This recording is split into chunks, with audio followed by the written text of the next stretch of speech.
अगर आप लोग सिविल सर्विस एग्ज़ाम या फिर किसी स्टेट पीसीएस एग्ज़ाम, बहुत सारे वनडे एग्ज़ाम भी होते रहते हैं। मैं आप लोगों से हमेशा कह रहा हूँ कि इस तरह के कार्यक्रम जो आप देखिए योजनाएं हैं उनके बारे में एक सामान्य जानकारी जरूर रखा करिएगा। इनसे आपके एग्ज़ाम में हर साल क्वेश्चंस पूछे जाते हैं। आज की ये कहानी है मनरेगा की। आखिर मनरेगा अधिनियम क्या है, इसका परिचय देखेंगे, उसका उद्देश्य आखिर देखेंगे, कवरेज देखेंगे, उस पर भी हम लोग बात करेंगे। और मनरेगा पर प्रमुख नवीनतम आंकड़े क्या हैं, उन आंकड़ों के बारे में भी हम लोग बात करेंगे। मनरेगा योजना को प्रभावी बनाने के लिए क्या कदम उठाए जाने चाहिए, उस पर भी हम लोग बात करेंगे।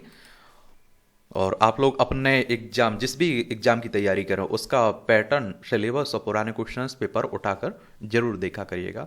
यह सामाजिक सुरक्षा के लिए एक केंद्र प्रायोजित योजना है जिसका उद्देश्य भारत में ग्रामीण रोजगार की गारंटी प्रदान करना है।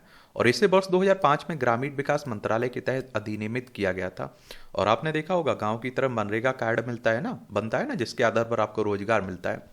इसके उद्देश्य की बात करें तो अकुशल शारीरिक कार्य करने के इच्छुक पंजीकृत वयस्क ग्रामीण परिवारों को कम से कम 100 दिनों का गारंटीकृत रोजगार उपलब्ध कराना है। कवरेज की बात करें तो ये योजना 100% शहरी आबादी वाले जिलों को छोड़कर पूरे देश में लागू है। क्या पूरे देश में लागू है। मांग आधारित ढांचा, मांग के आधार पर रोजगार उपलब्ध कराया जाता है। यदि 15 दिनों के भीतर रोजगार उपलब्ध नहीं कराया जाता तो श्रमिक बेरोजगारी भत्ते के हकदार होते हैं, जो पहले 30 दिनों के लिए न्यूनतम पारिश्रमिक का एक चौथाई और उसके बाद न्यूनतम पारिश्रमिक का आधा होता है। विकेंद्रीकृत योजना, इस योजना में आप देखेंगे आधारिक स्तर पर नियोजन किए जाने पर जोर दिया जाता है, और जिसमें कम से कम 50% कार्य ग्राम सभा की सिफारिशों के आधार पर ग्राम पंचायतों द्वारा निष्पादित किया जाता है। निधि साझाकरण, केंद्र सरकार अकुशल श्रम लागत का 100% और सामग्री लागत का 75% वहन करती है, जबकि राज्य सरकारें सामग्री लागत का 25% योगदान देती हैं, और जिससे क्रियान्वयन में सहकारी संघवाद सुनिश्चित होता है। पारिश्रमिक भुगतान तंत्र की बात करें तो योजना के अंतर्गत पारिश्रमिक राज्य विशिष्ट न्यूनतम पारिश्रमिक दरों पर आधारित होती है, और पारदर्शिता के लिए प्रत्यक्ष रूप से श्रमिकों के बैंक या फिर आधार लिंक्ड खातों में इसका भुगतान किया जाता है। विलंबित भुगतान के लिए प्रतिदिन आवेतनिक पारिश्रमिक की 0.05% प्रतिपूर्ति प्रदान की जाती है, और जो उपस्थिति नामावली का समापन किए जाने के 16वें दिन से शुरू होता है। दुर्घटना प्रतिपूर्ति की बात करें तो कार्यस्थल पर घायल हुए श्रमिक प्रतिपूर्ति के पात्र होते हैं तथा मृत्यु अथवा स्थायी दिव्यांगता की स्थिति में परिवार को अनुग्रह राशि प्रदान की जाती है। क्या की जाती है? अनुग्रह राशि। और मनरेगा लाभार्थी 1/3 महिलाओं का होना आवश्यक है, जिससे पारिश्रमिक और कार्य के अवसरों तक समान पहुंच सुनिश्चित हो सके। जब आप लोग मुख्य परीक्षा में आंसर राइटिंग कर रहे हैं इस तरह के टॉपिक पर, या फिर निबंध लिख रहे हैं, तो इसका उल्लेख जरूर कर सकते हैं। महिलाओं की स्थिति पर कहीं कुछ लिख रहे हैं तो इसका उल्लेख कर सकते हैं, वहां बता सकते हैं। अब बात आती है मनरेगा की, जो आप देखते हैं कि क्या है, आंकड़े हैं नवीनतम। तो बजट 2024-25 की बात करें तो मनरेगा आवंटन, मनरेगा बजट वित्त वर्ष 2023-13-14 में 33,000 करोड़ रुपए था, जो वित्त वर्ष 2024-25 में बढ़कर 86,000 करोड़ रुपए हो गया।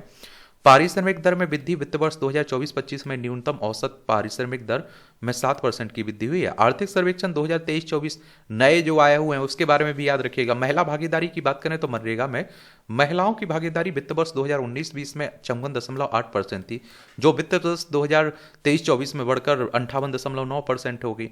जियो टैगिंग और पारदर्शिता, मनरेगा राष्ट्रीय इलेक्ट्रॉनिक प्रबंधन प्रणाली के माध्यम से परिसंपत्तियों की जियो टैगिंग के साथ 99.9% भुगतान सटीकता सुनिश्चित करता है। अब बात आती है मनरेगा योजना को प्रभावी बनाने के लिए क्या कदम उठाए जाने चाहिए। एक तो पर्याप्त बजट का आवंटन, सरकार को समय पर मजदूरी भुगतान सुनिश्चित करने, ग्रामीण रोजगार की बढ़ती मांग को पूरा करने और श्रमिकों की गरिमा और आजीविका की रक्षा करने के लिए मनरेगा के बजट आवंटन में वृद्धि करनी चाहिए। डिजिटल प्रणालियों की समीक्षा और सुधार, सरकार को एबीपीएस जैसी डिजिटल प्रणालियों की समीक्षा और सुधार करना चाहिए। तकनीकी बाधाओं को दूर करना चाहिए, बुनियादी ढांचे को बढ़ाना चाहिए, और विशेष रूप से ग्रामीण श्रमिकों के लिए पहुंच और उपयोगकर्ता मित्रता सुनिश्चित करनी चाहिए। जवाबदेही तंत्र को मजबूत करना, सरकार को देरी के लिए जिम्मेदारी लेनी चाहिए, मनरेगा प्रावधान के अनुरूप मुआवजा सुनिश्चित करना चाहिए, और समय पर मजदूरी संवितरण सुनिश्चित करने के लिए रिपोर्टिंग, निगरानी और शिकायत निवारण प्रणालियों में सुधार करना चाहिए। भावी सुधार में कुशल, पारदर्शी और न्याय संगत वेतन वितरण सुनिश्चित किया जाना चाहिए। जाति आधारित असमानताओं से बचना चाहिए और सभी श्रमिकों के लिए उचित व्यवहार सुनिश्चित करना चाहिए। तो इतनी जानकारी जरूर रखिएगा, क्वेश्चंस पूछा जाए तो आप लोग जरूर बताइएगा। मेरे लिए कोई सवाल हो, आपका सुझाव हो तो जरूर बता सकते हैं आप लोग। धन्यवाद।